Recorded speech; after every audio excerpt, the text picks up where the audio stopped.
Welcome to the 1983 Fictional Daytona 500. The following is a highlight reel of a meaningless offline race that serves no other purpose but to amuse myself.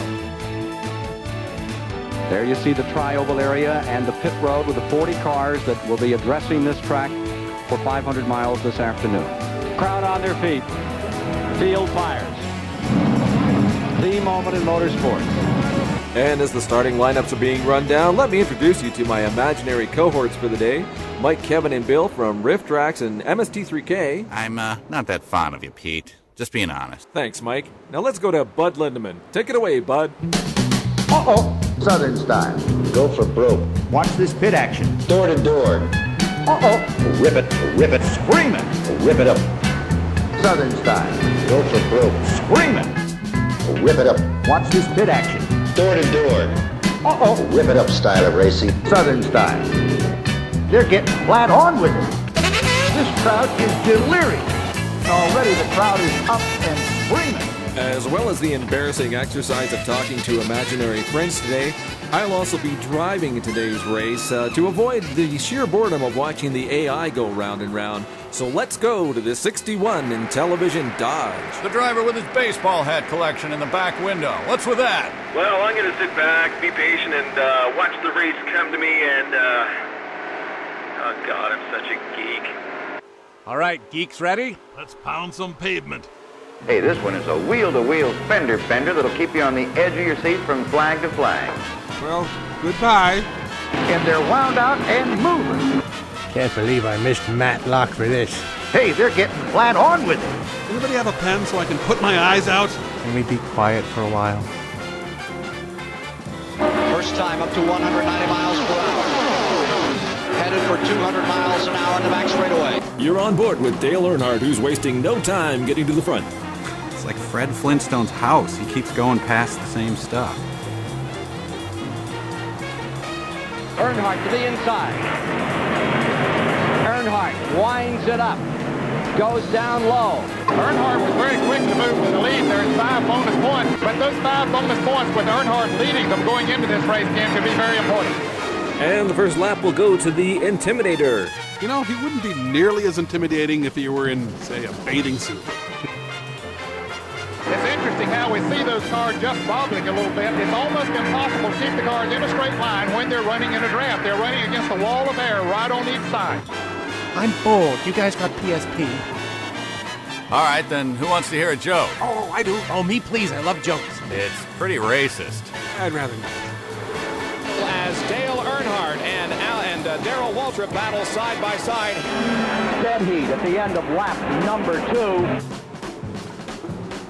This race is only 3 laps old, and already the crowd is up and screaming. Unbelievable. It's amazing how little I care.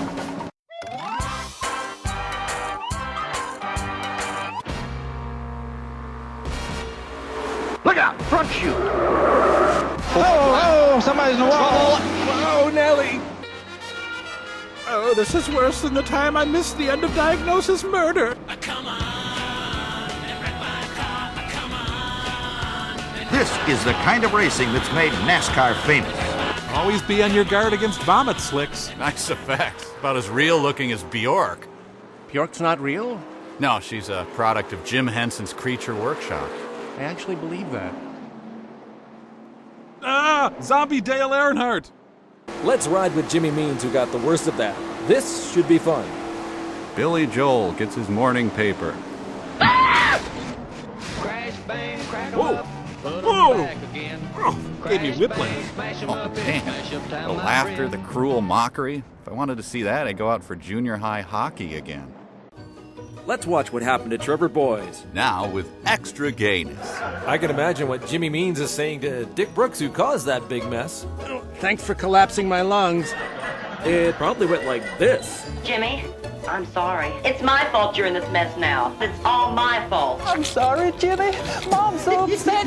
Jimmy, you gotta come back. Summer rodeo ride for Trevor Boyce of Calgary. The caution is out now, and half the field makes a dive for pit row. Watch this action. Once again, watch this pit action. It's fast and furious.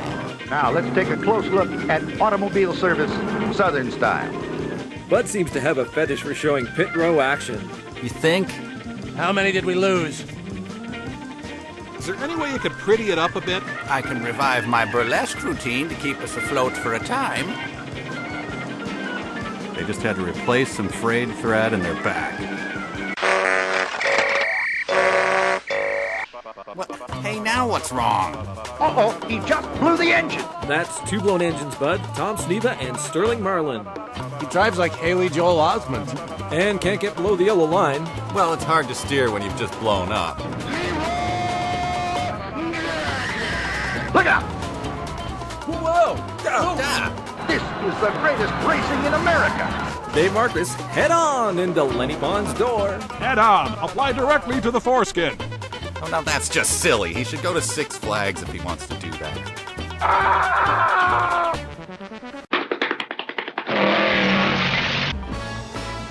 Show and tell time.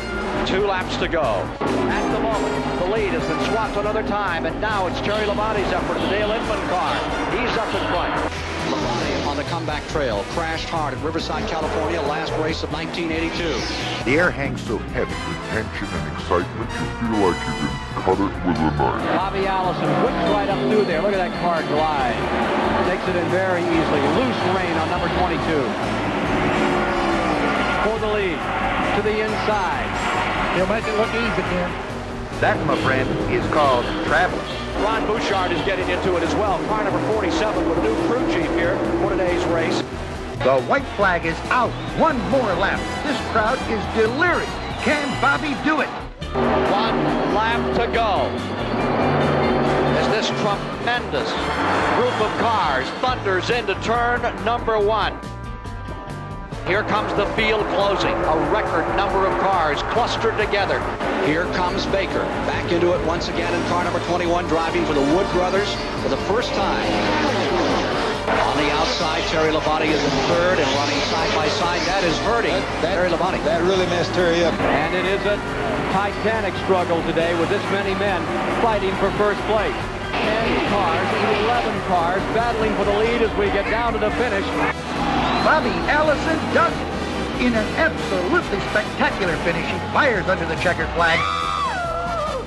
From the pole to the checkered flag, Bobby Allison wins on a day where only 17 cars are left running at the end, including the 61 in television Dodge, which finishes 7th. And I should care because...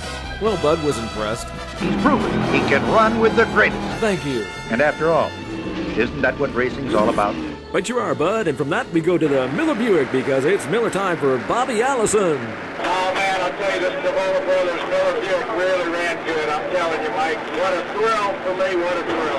I'll tell you, these guys have just been great for me. Jimmy Bennick and Keith Allman, and I'll tell you, it's just been a great day.